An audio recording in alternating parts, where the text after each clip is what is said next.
It is the most serious threat to our country, is the threat of Islamism.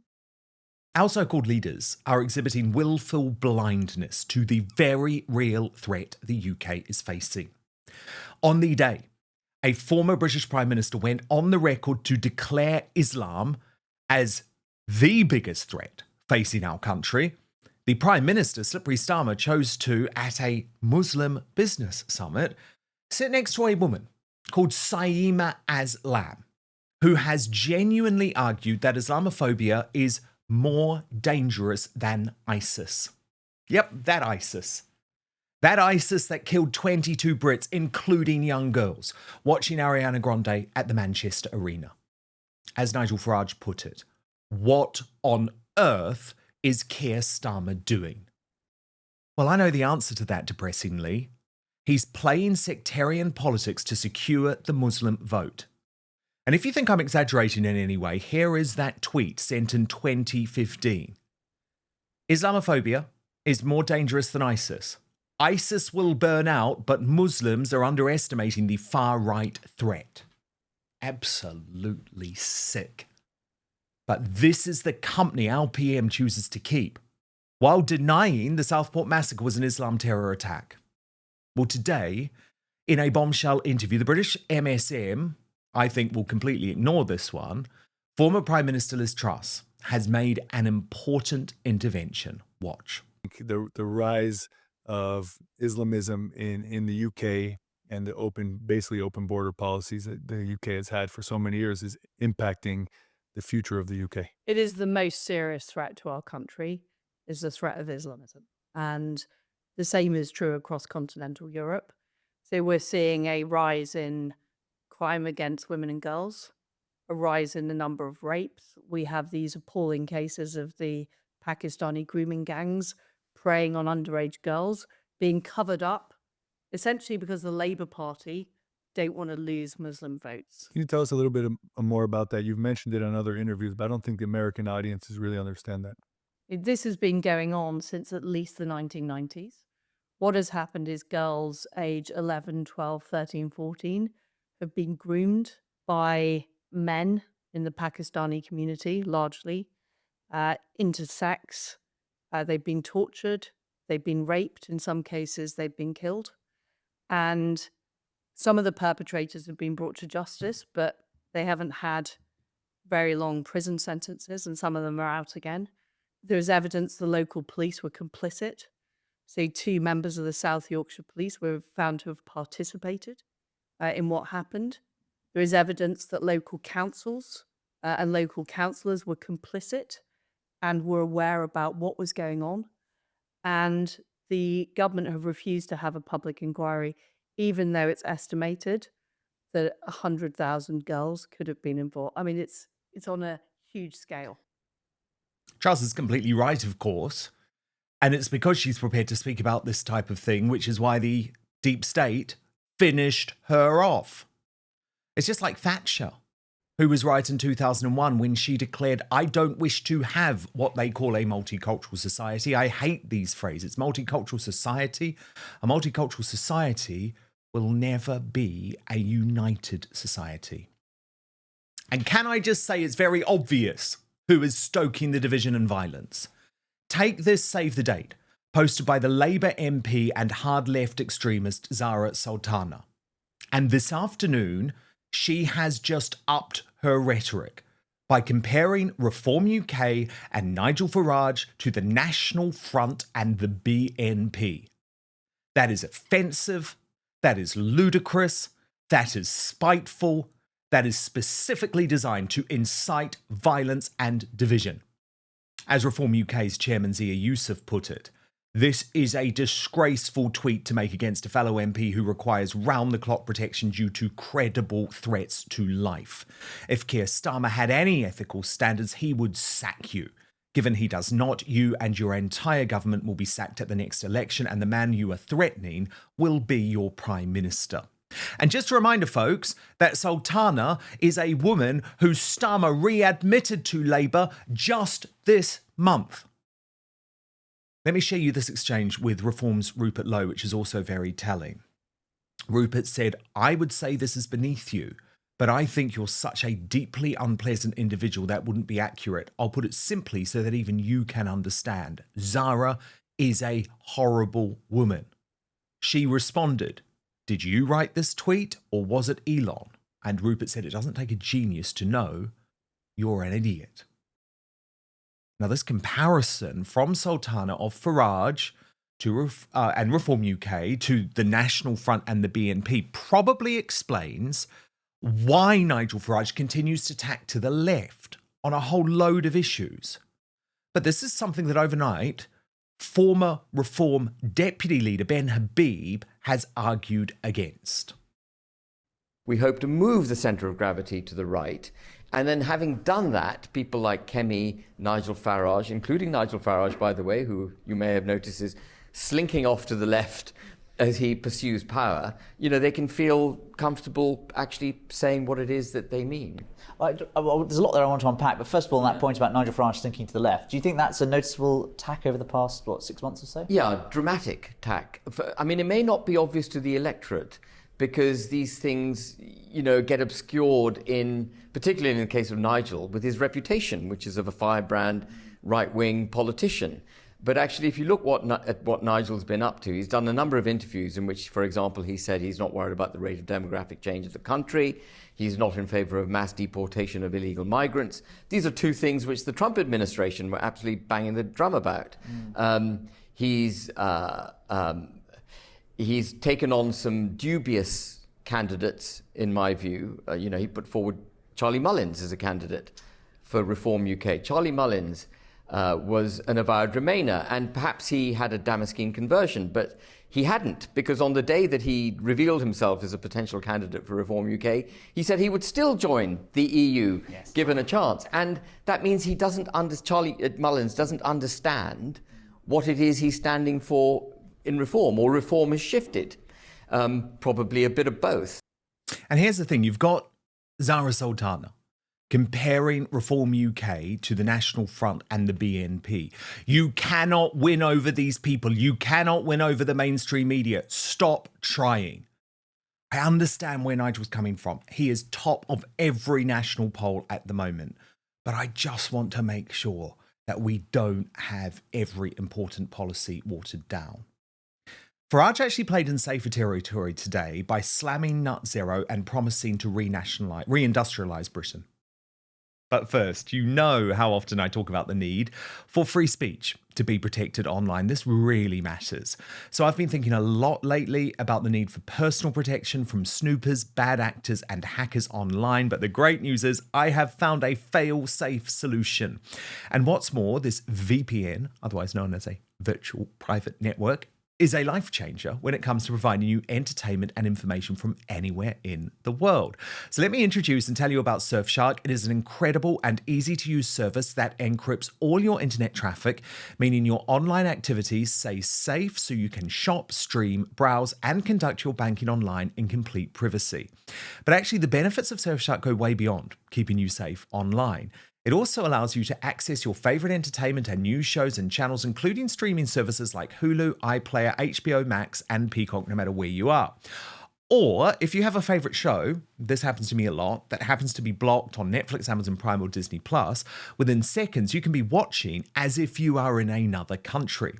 If you're traveling for work or on holiday, you can also get all your favorite content from home, including sports. Plus, Surfshark acts as an insurance policy, given there is creeping censorship in lots of countries, especially throughout Europe, like France, which has blocked Rumble for many months now. So effectively, Surfshark allows you to watch anything, anytime, anywhere. It is true freedom. Check this out though too. A VPN like Surfshark can save you money, because do you know that a whole load of websites, especially travel ones, change their prices depending on where you're buying from. See how you can get around that by using Surfshark. By the way, you can use Surfshark on unlimited devices, which means your entire household can stay safe with just one subscription. There are over 3,200 servers in over 100 countries worldwide, meaning there is a whole load of choice at your fingertips. And by the way, don't worry if this is your first time using a VPN. There is 24/7 customer service available to you. Go to surfshark.com/outspoken for an extra 4 months of Surfshark at an unbeatable price. What's more, Surfshark's so confident that it's the best VPN in the world, it will give you a try for a full 30 days, and if you're not entirely satisfied, full money back. So let me repeat the address, surfshark.com/outspoken for an extra 4 months of Surfshark at an unbeatable price. Or if you're watching on YouTube or Rumble, you can just click on the link in the description box below. But now, back to the show. So we import gas, we import oil, we've closed down nearly all of our steel making, nearly all of our refining, all of our aluminium production, most of our chemical production, and it's all gone. Do you know why? Net zero. Pushing up the cost of electricity. Our prices are 6 times that for a manufacturer that it is in the USA. And the reform pledge is we are going to reindustrialize Britain. All the while we need oil, gas, steel. Let's produce it here ourselves in this country. Surely that's common sense, whatever you think about climate change. And that's very safe ground, and that's very good ground, and I fully support him there. But let's not avoid the main story, because it is now clear that Labour intends to tear this country apart to keep Islamists supporting their power. Nigel and Reform UK must fight, fight, fight. Now, let me bring in today's outsider.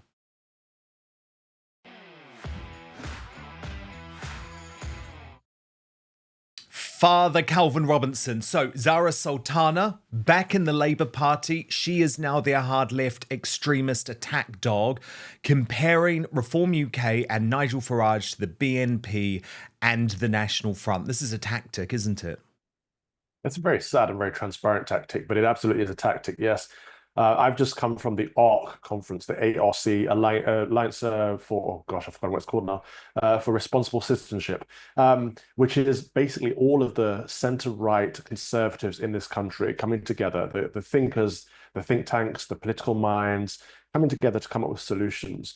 Nigel Farage was invited to that conference. This is a bold move because it shows that he's no longer on the extremities of conservative politics in the United Kingdom. He's now in the mainstream. And so for people like Zarah Sultana to be pigeonholing him on the far right and saying he's the equivalent of the BNP, which hasn't existed for a long time, and there is no such thing as the far right really and truly in this country. But for her to be doing that is disingenuous because he is now part of the opposition.